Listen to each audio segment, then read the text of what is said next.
Friends, it's a well-known truth that the most statistically likely day for home invasion in the world is December the 24th.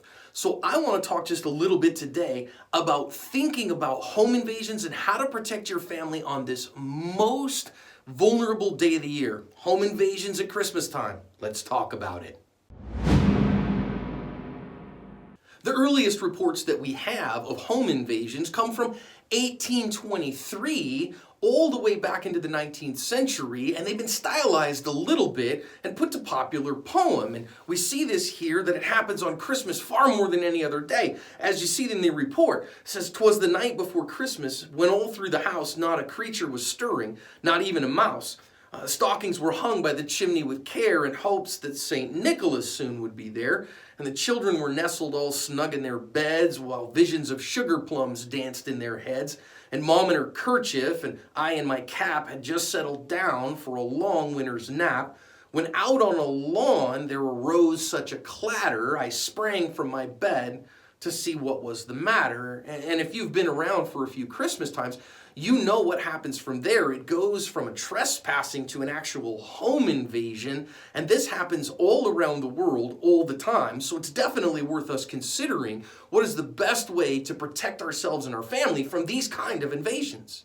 So the first thing that we need to talk about is whether or not your jurisdiction has castle doctrine or not. Most places in America certainly have castle doctrine. Around the world, I can't tell you. Those laws vary by location quite a bit. In most places in Arizona where I live, you have firmly established castle doctrine, which says that within your home, you have no duty to retreat away from that. And when somebody breaks into your home, you're assumed to be acting reasonably in order to protect your family from them. Recognize, though, that in many places that doesn't extend outside your home. And so, you might have some fudge room with what they call the curtilage around your home, but not very far. And the farther you get away from the home, the worse it is. So, for instance, would a district attorney look at somebody who is up on your roof as if they are a deadly threat to you and your family? Well, they can't get in until they come off the roof in some capacity. So up there, they're really not a deadly threat.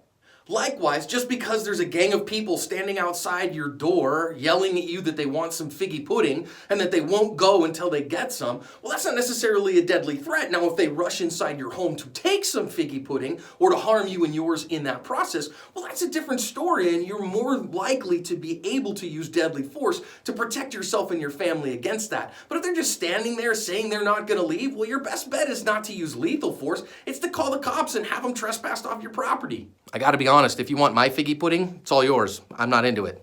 Next, if somebody comes into your home or you're worried that someone might come into your home, I can't tell you enough that you have to positively identify your threats. You can't just shoot at sounds. Now, not the least of which is you might have small children who are creeping down to look at Christmas presents in the middle of the night. But even if you might have somebody else in your home, you want to positively identify that they are a threat rather than assuming that they are, because if you shoot somebody that doesn't need to be shot, you could ruin Christmas. This is why you want to have all the lumens. I keep a handheld light right next to the bed all the time. This is my Phoenix PD35. It's 1,000 lumens, face blinding all the lumens. Because if I need to positively identify a threat, I want to know who the heck that is.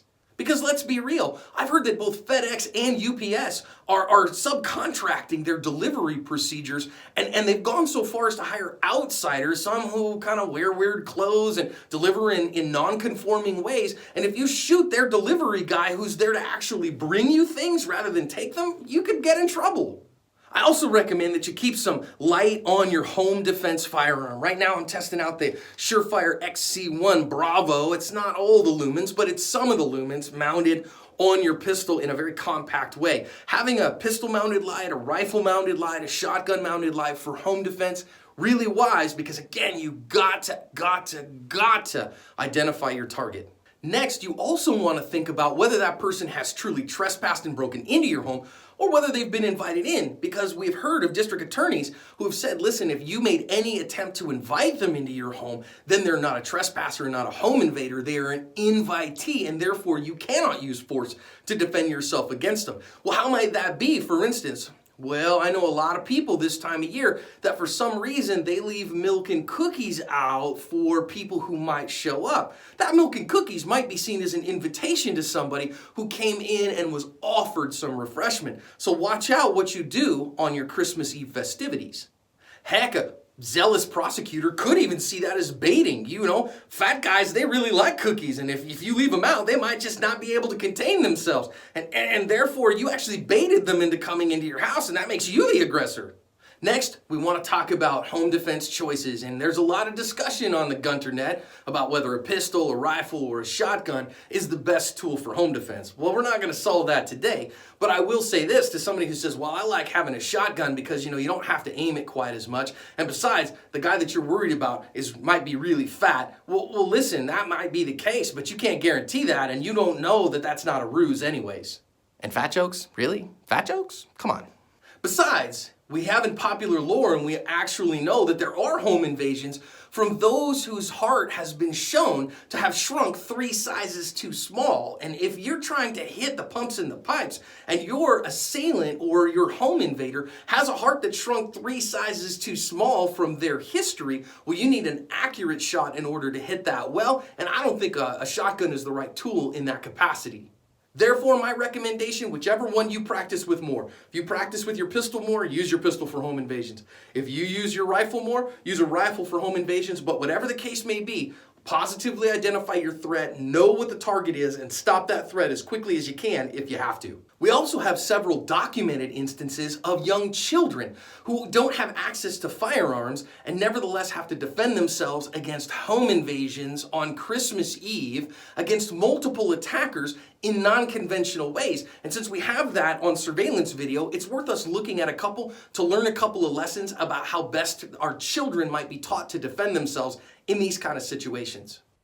So we first see that this underage home defender has a plan. He's not going haphazard here. He's actually thought through his home defense plan, and I think that's incredibly wise. And once he makes his plan, you see him set it out with everyday household items of trying to deny access and then trying to diminish anybody who would seek to attack him, and providing himself a way of escape and some distractions to allow him the time, because time buys you options. Now, once the home invasion actually starts, these guys coming in, he does try to deter the invasion through the infliction of pain. And this sneak attack, this counter ambush, is an effective strategy as he gets going. And as they start to see what that counter ambush is, he does inflict pain on both as in effect, a trespass warning. Now, denial of access is a great start here as both these home invaders are trying to get into the home, but because he's made it difficult to access the home, that diminishes the opponents because they are hurting and they are frustrated, and so therefore they are thinking less